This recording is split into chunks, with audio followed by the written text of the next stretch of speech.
बिस्मिल्लाहिर्रहमानिर्रहीम, अस्सलाम वालेकुम। मैं शकील मलिक आपकी खिदमत में हाजिर हूँ। इलेक्शन से चंद घंटे कबल पाकिस्तानियों के लिए एक बहुत बड़ी खबर सामने आई है, बल्कि इसको खुशखबरी कहना चाहिए। और ये इतनी बड़ी खुशखबरी है कि इसको मैं जब आपके साथ शेयर करूँगा तो डेफिनेटली आप लोग कहेंगे कि ये पाकिस्तान पर किस्मत की देवी की मेहरबानी है कि पाकिस्तान के लिए ये इतनी बड़ी खुशखबरी है। लेकिन इस खुशखबरी को शेयर करने से पहले बात करेंगे जनाब हम इमरान खान साहब के बेटों के हवाले से, क्योंकि उनके बेटे अब बिलाखर मैदान में आ चुके हैं। और इसके साथ साथ एक ट्रेंड पाकिस्तान में टॉप पे जा रहा है, ट्रेंड है बाईकाट का, इलेक्शन के बाईकाट का। लेकिन मैं सोच रहा था कि ये ट्रेंड सेट कौन करता है पाकिस्तान में, वो कौन सी ऐसी कुव्वत है, ताकत है, ग्रुप है जो जब चाहे कोई भी ट्रेंड जो है वो सेट कर सकती है। तो मेरा तो ख्याल ये है कि वो तहरीके इंसाफ का सोशल मीडिया है, बदतमीज़ ब्रिगेड है। आपका क्या ख्याल है? आप लोग भी ज़रूर बताइएगा। लेकिन क्योंकि सोशल मीडिया पे तहरीके इंसाफ का मुकाबला दूर दूर तक वाकई नहीं है सर, और ये जो भी ट्रेंड चाहते हैं उसको सेट कर देते हैं। आज इस वक्त जब ये वीडियो रिकॉर्ड की जा रही है तो x.com पे जो टॉप ट्रेंड है वो इलेक्शन बाईकाट है। और आप इसको सर्च कर लें कि कौन लोग हैं जो इस ट्रेंड को लेके चल रहे हैं।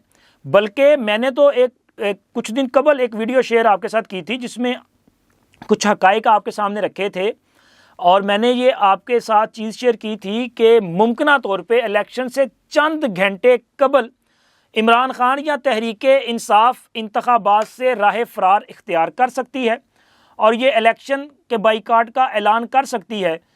तो अब आपके सामने है कि ये जो ट्रोलिंग करने वाले कौन हैं और ये ट्रेंड सेट करने वाले कौन हैं, और देख लें कि इलेक्शन में कितने घंटे बाकी हैं कि अब ये जो चीज़ है वो मार्केट में आ चुकी है।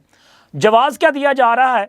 जवाब पहले दिन से वही वाला है कि जी हम मजलूम हैं, हमारे साथ जुल्म किया जा रहा है, हमारे लिए लेवल प्लेइंग फील्ड नहीं दी जा रही, हमारे लोगों को डराया धमकाया जा रहा है, हमारे लोगों को पकड़ा जा रहा है, ये पकड़ धकड़ की जा रही है, हम पे 9 मई के मुकदमात कायम किए जा रहे हैं, हम पे संगीन मुकदमात कायम किए जा रहे हैं, और हमें जो है वो मैदान ही नहीं दिया जा रहा।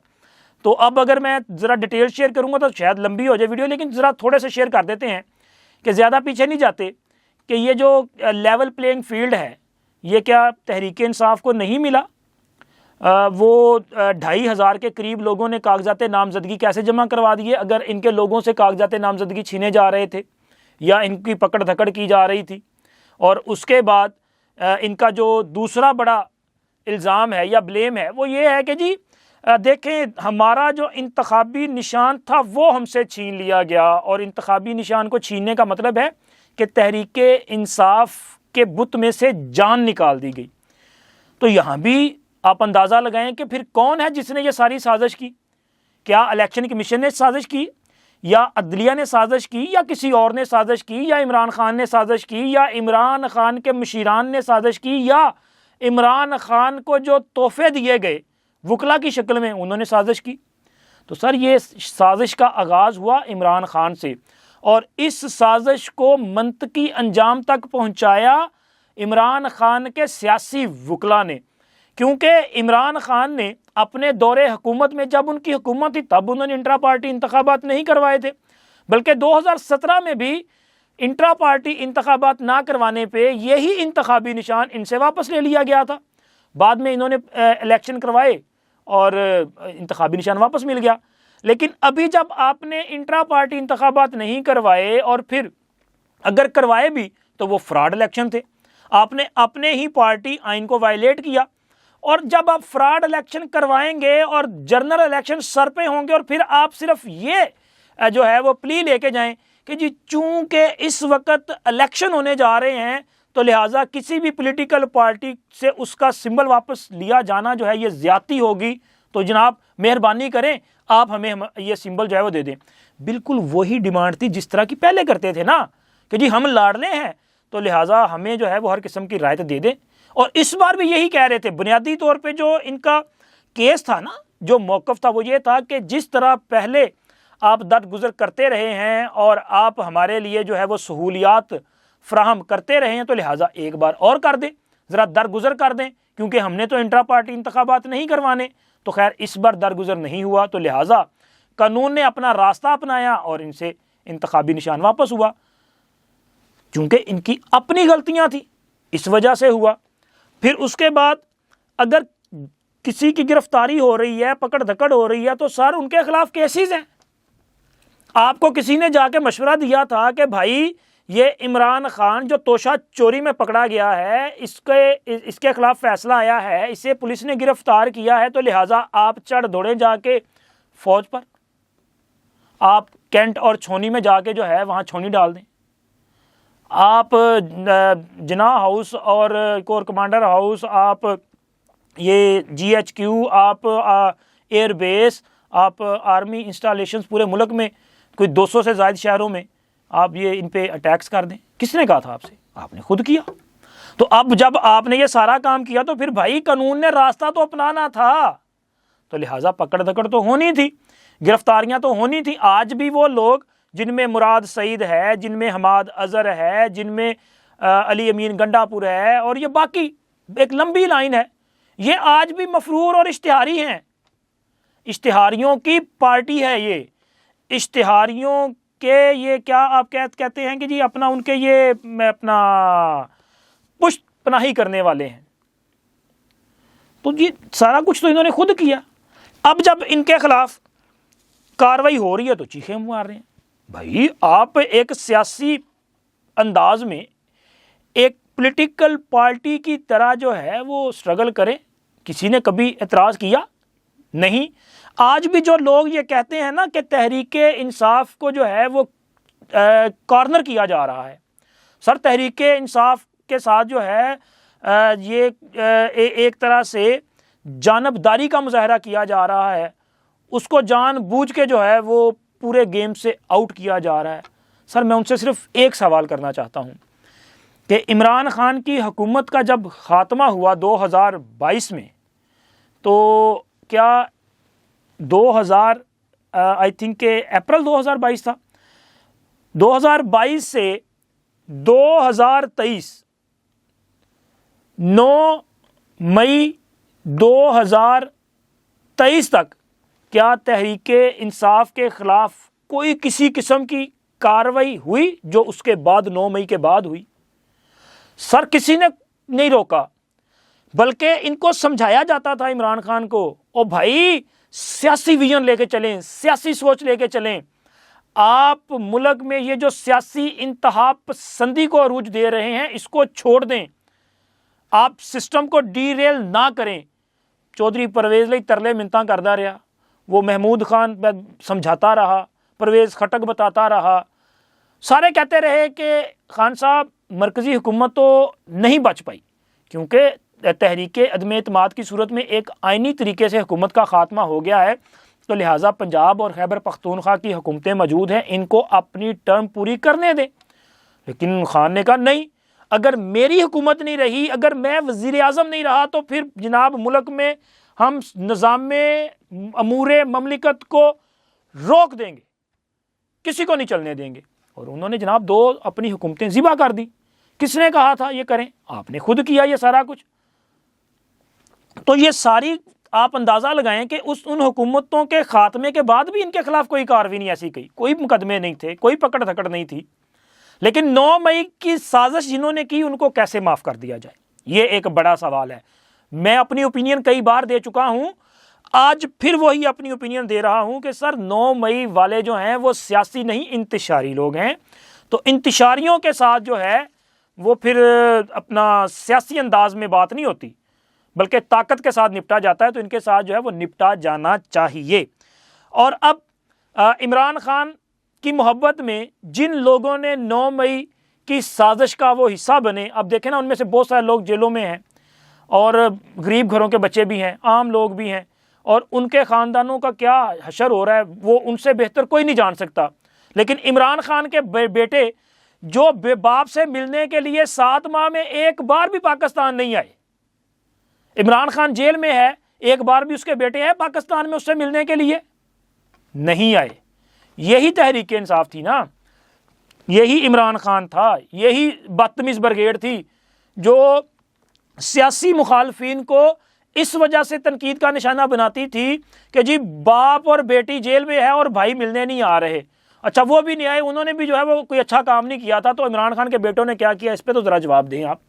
लेकिन अब इमरान खान के बेटों को ख्याल आ गया है और अब जुमैमा खान को भी ख्याल आ गया है। देखें, इमरान खान के बेटों ने X.com पे एक तस्वीर शेयर की जिसमें उनके दोनों बेटे सलमान और कासम जो हैं वो तहरीक इंसाफ का झंडा लेके खड़े हैं और पैगाम का दे रहे हैं। ज़ाहिर है ना जी, अब इलेक्शन चंद घंटों बाद जो है पोलिंग होने वाली है, तो उन्होंने एक तरह से इंतखाबी मुहिम में अपना हिस्सा डाला है और लोगों को पैगाम दिया है जी आप तहरीक इंसाफ को वोट दें।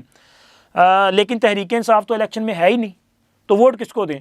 मेरा ख्याल है कि उनको ये चाहिए था कि वो जो इंतखाबी निशानात हैं ना मुख्तलिफ लोगों के, उनको लेके खड़े हो जाते, तो ताकि किसी को पता चलता।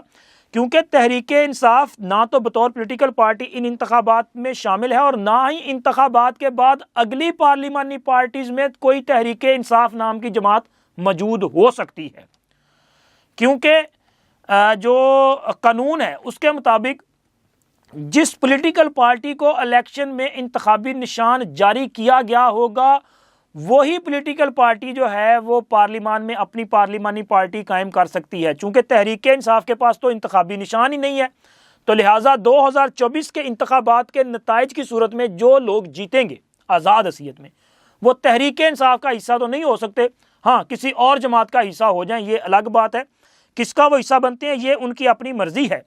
लेकिन इमरान खान के बेटों ने ये जो तस्वीर उन्होंने जारी की और उसके बाद जुमैमा खान ने उसे रीट्वीट किया, और अब सवाल यहाँ पे ये भी पैदा होता है कि इमरान खान भी कहते थे, जुमैमा खान भी कहती थी कि जी हमारे बेटों का सियासत से कोई ताल्लुक़ नहीं है।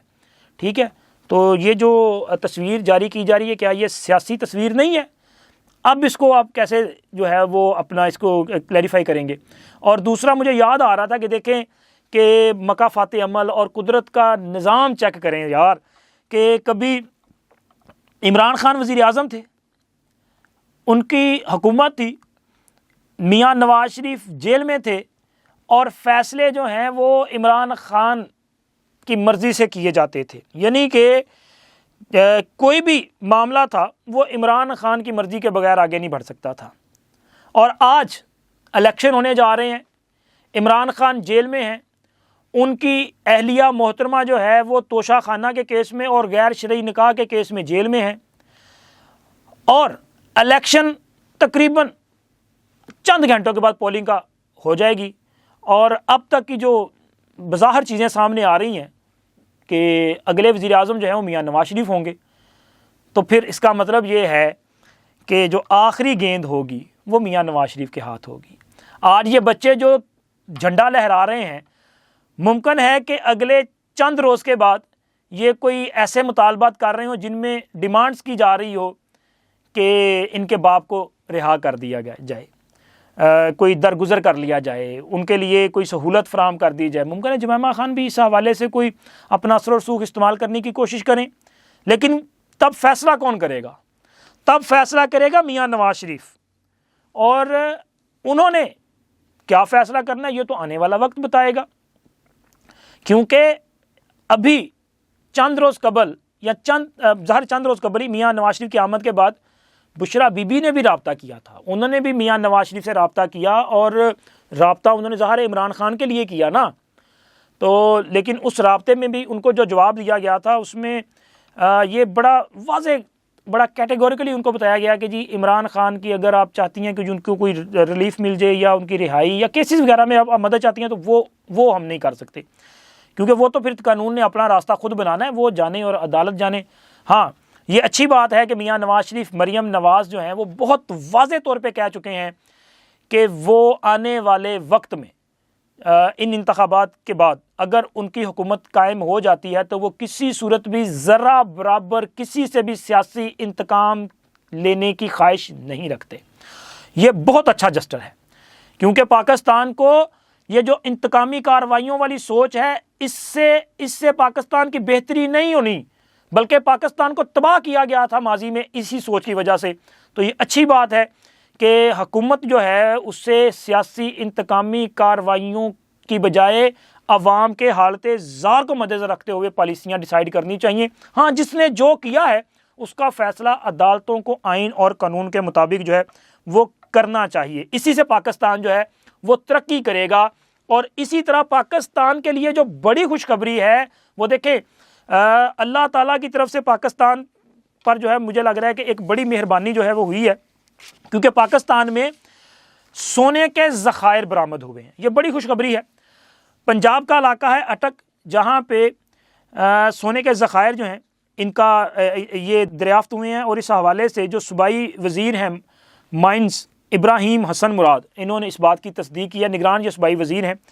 और इसमें जो अटक में जो सोने के ज़खायर हैं इनकी मजमूई मालियत जो बताई जा रही है वो 28 लाख तोला है। अभी जो इब्तदाई जो इसकी रिपोर्ट है उसके मुताबिक, और इसकी जो मालियत है वो तकरीबन 600 अरब रुपया बनती है। यानी कि इस सोने से पाकिस्तान को 600 अरब रुपया जो है वो हासिल हो सकता है। लेकिन ये आगाज़ है, ये अच्छी खबरों का सिलसिला जो है वो चल रहा है, शुरुआत है उसकी। उम्मीद रखनी चाहिए कि पाकिस्तान में ऐसी मज़ीद अच्छी अच्छी खुशखबरियाँ जो हैं वो आने वाले दिनों में आपके सामने होंगी। और पाकिस्तान में इससे पहले भी पंजाब में चनियोट के मकाम पे जो है वहाँ पे भी तांबे के और लोहे के और सोने के ज़खायर जो हैं वो बरामद किए गए हुए थे। इसी तरह रेकोडिक में पाकिस्तान में सोने के ज़खायर जो हैं बरामद हुए हैं। सिंध में मुख्तलिफ मकामात पे पिछले चंद माह के दौरान जो है वो नए गैस और तेल के ज़खायर जो हैं वो बरामद हुए हैं। तो ये आने वाले दिनों में उम्मीद रखनी चाहिए और दुआ मांगनी चाहिए कि इस तरह की मज़ीद अच्छी खबरें जो हैं वो पाकिस्तान के अवाम को मिलें, क्योंकि अगर पाकिस्तान में ये कुदरती जो वसाइल हैं इनके ज़खायर इस तरह से बरामद होते रहेंगे तो ये पाकिस्तान की मईशत के लिए एक बहुत बड़ा सहारा जो है वो बन सकते हैं। और इसी से पाकिस्तान में अगर आपकी मईशत मजबूत होगी तो आपकी मईशत के साथ मजबूत होने के साथ साथ पाकिस्तान में जो महंगाई की शरह है वो कम होती जाएगी और लोगों की कुव्वत ख़रीद जो है वो बढ़ती जाएगी। और ये पाकिस्तानियों के लिए एक अच्छी खबर थी जो मैंने सोचा कि आपके साथ ज़रूर शेयर करनी चाहिए। अब तक इतना ही, इंशाल्लाह मिलते हैं अगली वीडियो में। अल्लाह हाफ़िज़।